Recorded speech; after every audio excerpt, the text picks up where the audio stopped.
Bonjour et bienvenue. On va plonger ensemble au cœur d'une des étapes les plus cruciales et, disons-le, les plus complexes de la fécondation in vitro, la stimulation ovarienne. Et pour nous guider, on a une véritable feuille de route, la directive clinique de l'Eshir. C'est la référence pour les médecins du monde entier et on va la décortiquer ensemble pour y voir plus clair. Alors, avant même de commencer, il y a un point essentiel à comprendre. Cette directive, même si elle est basée sur des montagnes de recherche, est conçue pour guider, pour accompagner le jugement clinique, mais jamais pour le remplacer. L'expertise du médecin et la situation unique de chaque personne restent vraiment au centre de tout. Gardons bien ça en tête pour la suite. Voici le programme. On va commencer par évaluer le terrain si vous voulez, avec les tests prédictifs.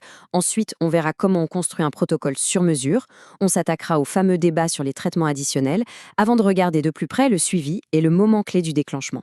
Chaque étape va nous montrer comment la science vient éclairer la pratique clinique. Bon, première question, pourquoi cette directive est-elle si fondamentale ? Eh bien, tout simplement parce que la stimulation ovarienne, c'est la pierre angulaire de la FIV. Son but, c'est de rendre le traitement plus efficace. Et ce guide rassemble des années de recherche pour aider les cliniciens à optimiser cette phase qui est, on peut le dire, absolument vitale. Mais concrètement, de quoi parle-t-on ? En fait, l'idée derrière la stimulation ovarienne est assez simple. C'est de faire en sorte que les ovaires produisent plusieurs ovocytes matures en un seul cycle, au lieu du seul et unique ovocyte d'un cycle naturel. C'est ce processus qu'on va maintenant explorer en détail. On passe à l'étape suivante, le tout début du processus, les tests initiaux. Que peuvent-ils nous dire et surtout, que ne peuvent-ils pas nous dire sur le résultat final ? C'est une distinction qui est vraiment importante. Et là, on touche à un point absolument crucial, peut-être l'une des clarifications les plus importantes de la directive. D'un côté, on a des tests comme le compte des follicules en trop, le CFA, et l'hormone antimolérienne, l'AMH. Eux, ils prédisent la réponse des ovaires, c'est-à-dire le nombre d'ovocytes qu'on peut espérer obtenir. Mais de l'autre côté, des facteurs comme l'âge ou l'IMC sont de bien meilleurs indicateurs des chances de grossesse. Il ne faut jamais confondre les deux. Prédire la réponse, ce n'est pas prédire le succès final. La directive est aussi très claire sur ce qu'il ne faut pas utiliser. Elle fait un peu le ménage en quelque sorte. Sur la base de données très large, on sait maintenant que ces tests courants ne sont plus considérés comme fiables pour prédire ni la réponse ovarienne, ni les chances de grossesse. Ça permet de se concentrer sur les indicateurs qui comptent vraiment. Ok, une fois qu'on a une meilleure idée du potentiel de réponse, on passe à la stratégie, à la conception du plan de traitement. L'objectif, c'est de créer un protocole de médication qui soit vraiment personnalisé pour obtenir la meilleure réponse possible. Alors, comment ça marche en pratique ? La structure de base est assez simple. D'abord, on met le cycle naturel en pause pour éviter une ovulation trop précoce.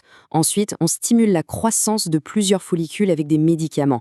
Et le mot-clé ici, le mot le plus important, c'est personnalisation. Il n'y a pas de solution miracle qui fonctionne pour tout le monde.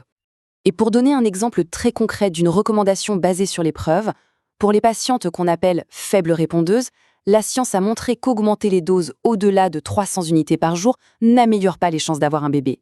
C'est un parfait exemple de cet équilibre recherché entre être efficace et ne pas surmédicamenter pour rien. On aborde maintenant un sujet qui fait souvent débat, qui fait couler beaucoup d'encre, les thérapies supplémentaires ou les traitements d'appoint.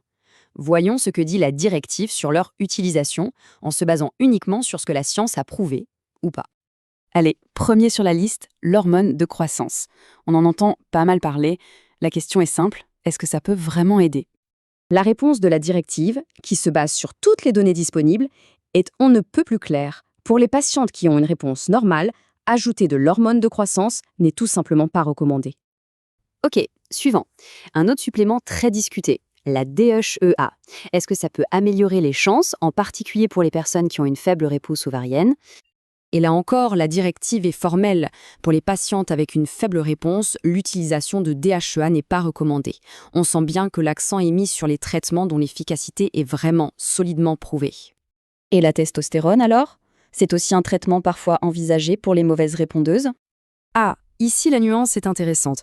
Le terme « probablement pas », ça reflète des preuves scientifiques qui ne sont pas toutes concordantes. Ça renforce bien l'idée centrale de la directive. On s'en tient à ce qui est solidement prouvé et on reste prudent sur le reste. On arrive maintenant à la phase de suivi du cycle et à cette décision si importante, quand exactement est-ce le bon moment pour programmer la ponction des ovocytes ? C'est une source d'anxiété énorme, bien sûr.